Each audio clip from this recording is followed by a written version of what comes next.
Bom dia, hoje é 27 de abril de 2015, são 7 horas e 37 minutos. Vamos dar continuidade à leitura do livro Boa Nova, pelo espírito Humberto de Campos, psicografado por Chico Xavier. Hoje nós vamos falar do capítulo 28, O Bom Ladrão. Alguns dias antes da prisão do mestre, os discípulos, nas suas discussões naturais, comentavam o problema da fé, com desejo desordenado de quantos se atiram aos assuntos graves da vida, tentando apressadamente forçar uma solução. Como será essa virtude? De que modo conservá-la-emos intacta no coração? Inquiria Levi com atormentado pensamento.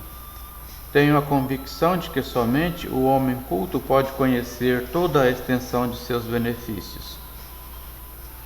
Não tanto assim, aventava Tiago, seu irmão.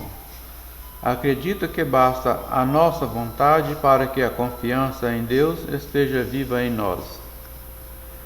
Mas a fé será virtude para os que apenas desejam? Perguntava um dos filhos de Zebedeu. A um canto como distante daqueles duelos da palavra, Jesus parecia meditar. Em dado instante, solicitado ao esclarecimento, respondeu com suavidade: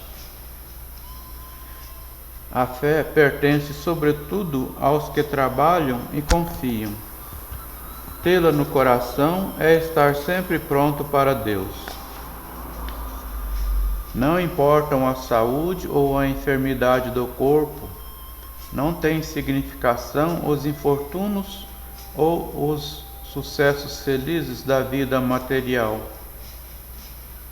A alma fiel trabalha confiante nos desígnios do Pai, que pode dar os bens, retirá-los e restituí-los em tempo oportuno, e caminha sempre com serenidade e amor por todas as sendas pelas quais a mão generosa do Senhor a queira conduzir. Mas, mestre, redarguiu Levi em respeitosa atitude, como discernir a vontade de Deus naquilo que nos acontece?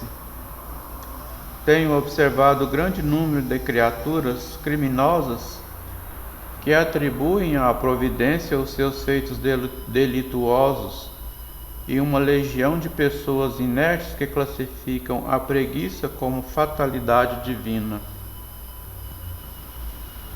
A vontade de Deus, além da que conhecemos acerca da sua lei e de seus profetas, por meio do conselho sábio e das inclinações naturais para o bem, é também a que se manifesta a cada instante da vida, misturando a alegria com as amarguras, concedendo a doçura ou retirando-a, para que a criatura possa colher a experiência luminosa no caminho mais espinhoso. Ter fé, portanto, é ser fiel a essa vontade, em todas as circunstâncias, executando o bem que ela nos determina e seguindo-lhe o roteiro sagrado, nas menores sinuosidades da estrada que nos compete percorrer. Entretanto, observou Tomé, creio que essa qualidade excepcional deve ser atributo do espírito mais cultivado, porque o homem ignorante não poderá cogitar da aquisição de semelhante patrimônio. O mestre fitou o apóstolo com amor e esclareceu: todo homem de fé será agora ou mais tarde o irmão dileto da sabedoria e do sentimento. Porém, essa qualidade será sempre a do filho leal ao Pai que está nos céus. O discípulo sorriu e obtemperou: todavia, quem possuirá no mundo lealdade perfeita como essa? Ninguém pode julgar em absoluto, disse o Cristo com bondade, a não ser o critério definitivo de Deus. Mas se essa conquista da alma não é comum às criaturas de conhecimento parco e de posições vulgares, É bem possível que a encontremos no peito exausto dos mais infelizes ou desclassificados do mundo. O apóstolo sorriu desapontado no seu ceticismo de homem prático. Dentro em pouco, a pequena comunidade se dispersava à aproximação do manto escuro da noite. Na hora sombria da cruz, disfarçado com vestes diferentes, Tomé acompanhou passo a passo o corajoso Messias. Estranhas reflexões surgiam-lhe no espírito. Sua razão de homem do mundo não lhe proporcionava elementos para a compreensão da verdade toda. Onde estava aquele Deus amoroso e bom, sobre quem repousavam as suas esperanças? Seu amor possuiria apenas uma cruz para oferecer ao Filho dileto? Por que motivo não se rasgavam os horizontes para que as legiões dos anjos salvassem do crime da multidão inconsciente e furiosa o Mestre amado? Que providência era aquela que se não manifestava no momento oportuno? Durante 3 anos consecutivos haviam acreditado que Deus guardava todo o poder sobre o mundo. Não conseguia, pois, explicar como tolerava aquele espetáculo sangrento de ser o seu enviado, amorável e carinhoso, conduzido para o madeiro infamante, sob impropérios e pedradas. O prêmio do Cristo era então aquele monte de desolação reservado aos criminosos?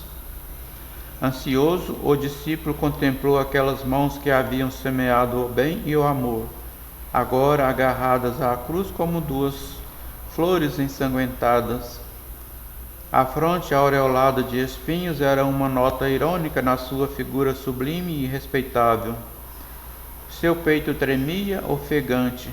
Seus ombros deveriam estar pisados e doloridos. Valera a pena haver distribuído entre os homens tantas graças do céu? O malfeitor que assaltava o próximo era agora, a seu ver, o dono de mais duradouras compensações. Tomé se sentia como que afogado. Desejou encontrar algum dos companheiros para trocar impressões. Entretanto, não viu um só deles. Procurou observar se os beneficiados pelo Messias assistiam ao seu martírio humilhante na hora final, lembrando que ainda na véspera se mostravam tão reconhecidos e felizes com a sua santa presença. A ninguém encontrou. Aqueles leprosos que haviam recuperado o dom precioso da saúde, os cegos que conseguiram rever o quadro caricioso da vida, os aleijados que haviam cantado hosanas à cura de seus corpos defeituosos, estavam agora ausentes, fugiam ao testemunho. Valera a pena praticar o bem? O apóstolo, mergulhado em dolorosos e sombrios pensamentos, se deixava absorver em estranhas interrogações. Reparou que em torno da cruz estrugiam gargalhadas e ironia. O mestre, contudo, guardava no semblante uma serenidade inexcedível. De vez em quando seu olhar se alongava por sobre a multidão, como querendo descobrir um rosto amigo. Sob as vociferações da turba amotinada, a Tomé parecia-lhe escutar ainda o ruído inovildável dos cravos dos suplícios. Enquanto as lanças e os vitupérios se cruzavam nos ares, fixou os 2 malfeitores que a justiça do mundo havia condenado à pena última. Aproximou-se da cruz e notou que o Messias punha nele os olhos amorosos como nos tempos mais tranquilos. Viu que um suor empastado de sangue lhe corria do rosto venerável, misturando-se com o vermelho das chagas vivas e dolorosas. Com aquele olhar inesquecível, Jesus lhe mostrou as úlceras abertas como o sinal do sacrifício. O discípulo experimentou penosa emoção a lhe dominar a alma sensível. Olhos enevoados de pranto, recordou os dias radiosos do Tiberíades. As cenas mais singelas do apostolado ressurgiam ante a sua imaginação. Subitamente lembrou-se da tarde em que haviam comentado o problema da fé, parecendo-lhe ouvir ainda as elucidações do Mestre com respeito à perfeita lealdade a Deus. Reflexões instantâneas lhe empolgaram o coração. Quem teria sido mais fiel ao Pai do que Jesus? Entretanto, a sua recompensa era a cruz do martírio. Absorto em singulares pensamentos, o apóstolo observou que o Messias lançava agora os olhos enternecidos sobre um dos ladrões que o fixava afetuosamente. Nesse instante percebeu que a voz débil do acelerado se elevava para o mestre, em tom de profunda sinceridade. Senhor, disse ele ofegante, lembra-te de mim quando entrares no teu reino.